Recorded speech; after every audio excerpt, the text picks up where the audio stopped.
গত লেকচারে আমরা হাইবারনেটের একটা বেসিক ইনসারশন অ্যাপ্লিকেশন তৈরি করছিলাম।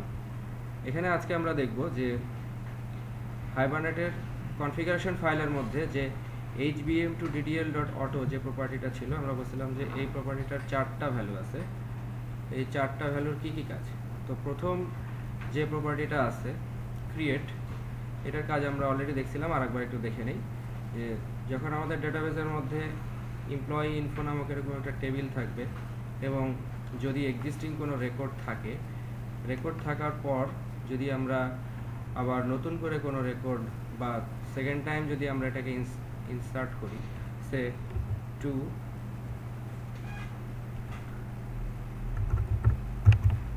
আমরা নতুন একটা নাম দিলাম।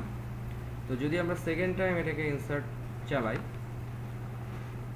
তাহলে hbm2ddl.auto প্রপার্টির মধ্যে যখন ক্রিয়েট থাকবে তখন এটা অ্যাকচুয়ালি নতুন করে আবার ক্রিয়েট হবে। অর্থাৎ hbm2ddl.auto এটা আসলে অটোর মধ্যে যে যদি ক্রিয়েট থাকে তাহলে এটা এক্সিস্টিং টেবিলের রেকর্ডগুলোকে মুছে দিয়ে এটা আবার নতুন করে ইনসার্ট করে।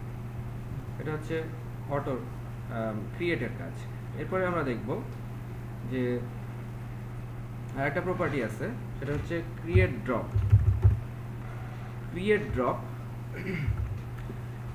ব্যবহার করতে গেলে আমাদের এখানে এক্সপ্লিসিটলি একটা সেশন ফ্যাক্টরি আছে। প্রথমে আমরা কি করব, যে সেশন ফ্যাক্টরি এই যে ক্লোজ এই লাইনটা মুছে দিব।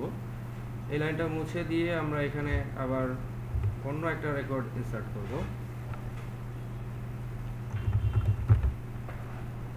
তো যদি আমরা ক্রিয়েট ড্রপ ব্যবহার করি এবং যদি ইনসারশন চালাই, তাহলে আমরা দেখব যে এটাও এক্স্যাক্টলি সেম ক্রিয়েটের মতো কাজ করছে,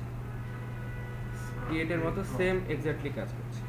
কিন্তু যদি আমরা ক্রিয়েট ড্রপ ব্যবহার করার সময় যদি আমাদের এই সেশন ফ্যাক্টরিটাকে আমরা এক্সপ্লিসিটলি আবার ক্লোজ করে দেই, তাহলে ক্রিয়েট ড্রপ থাকা অবস্থায় যদি আমরা প্রোগ্রামটাকে রান করি, তাহলে আমরা দেখতে পাবো যে ক্রিয়েট ড্রপ করলে টেবিলের রেকর্ডগুলো সম্পূর্ণ চলে গেছে।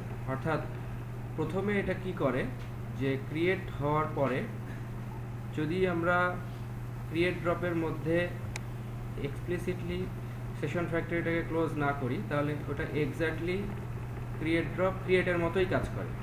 কিন্তু ক্রিয়েট ড্রপ ব্যবহার করার পরে যদি আমরা সেশন ফ্যাক্টরিটাকে এক্সপ্লিসিটলি ক্লোজ করে দেই, তাহলে ডাটাটা ইনসার্ট হওয়ার পরে আবার টেবিলের রেকর্ডগুলো আবার ডিলিট হয়ে যায়। অর্থাৎ ইনসার্ট হওয়ার পরে আবার ডিলিট হয়ে যায়। তাহলে কেন আসলে আমরা এটা ইউজ করব?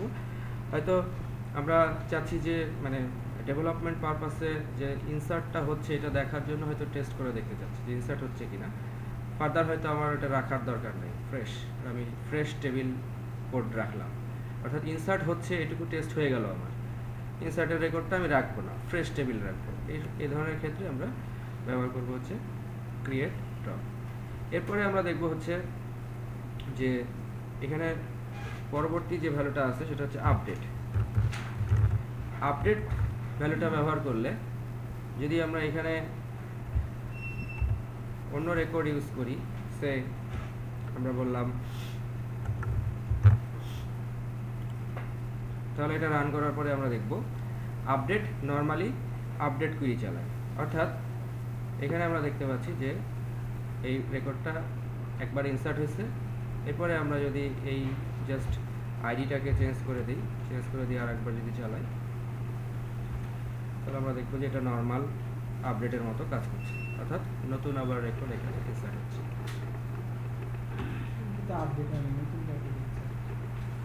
আপডেট মানে ডেটাবেসটা আপডেট হচ্ছে, আপডেট মানে রেকর্ড আপডেট হচ্ছে হওয়া না।